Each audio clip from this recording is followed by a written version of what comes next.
So I believe the opportunity for programmatic as a whole is for the matching of the right buyers to the right sellers, utilising a lot of data points, and really being able to enable the transactions in a more efficient and effective way than what's traditionally been used. So there is opportunities there for time saving and also actually more accuracy around the impression being put into the right person. Being able to supplement it with data, so that you know more about your user, you know more about where it's actually going to be shown. The biggest opportunities are for branding budgets coming to programmatic. So at the moment, we're obviously seeing the rise of private marketplaces, we're seeing the rise of programmatic direct, and I think that will encourage more brand spend to come into programmatic, and that's great for publishers, because RTB used to be about flogging off your remnant inventory at nothing, and brand spend is what we all want to see to make our businesses more viable. Biggest opportunities for Time Inc. around the programmatic space are building partnerships. We've just announced a global ad exchange with Google, which allows us to reach the 160 million consumers of 90 brands across Time Inc.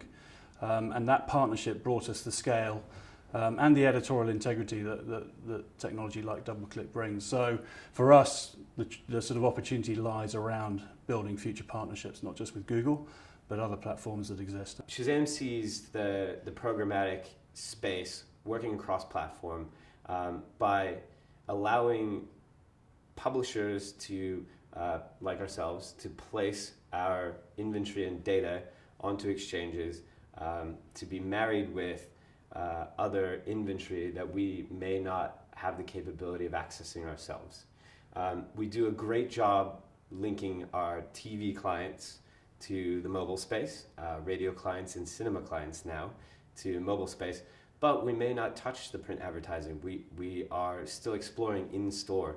There are many frontiers, many sources of data, customer data, that we don't touch yet. And so by allowing the exchange of data and also the bundling of advertising inventory, I see programmatic as a way to expand the reach of the brand and do it seamlessly. From a publisher perspective, the biggest opportunity in the programmatic space in, say, the next year is unlocking first-party data for use outside of, say, open marketplace or backing PMP. So it can be used in direct sales, it can be used to inform marketing and editorial. I guess the biggest challenge in the next 12 months is activating that very valuable and very expensive to create first-party data in the mobile space, where obviously you very quickly lose cookies in a lot of in one in particular platform, but you also have the disintegration into lots of apps and Facebook. So you're actually dealing with a broken part of a very overly diminishing part of the mobile experience, which is web-based. I think there are some gardeners out there putting up walls right now, mentioning no names, Amazon, Facebook, Google, Twitter.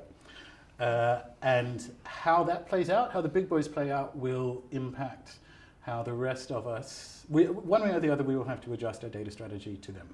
The challenge that we probably most talk about day to day is the premium price that we would like to charge advertisers versus the pricing that we're facing in an RTB marketplace. So the truth of this is that it's improving. It remains a challenge. We've been in the days where a legacy magazine publisher like ourselves was cast aside. We're told that we were essentially a dead medium, and yet we've, as always, resurrected ourselves, particularly through what we're good for, which is premium content, world-class content creation. And that means when you build digital platforms and you can push that content out across those various platforms, you can command a higher price. I was at a conference last week in Dublin where a member of Unilever declared on stage that as far as they were concerned, they wanted to work directly with publishers from an ongoing basis. So how can programmatic and native work together? The way that Shazam sees it, we want our user experience to be the best possible user experience.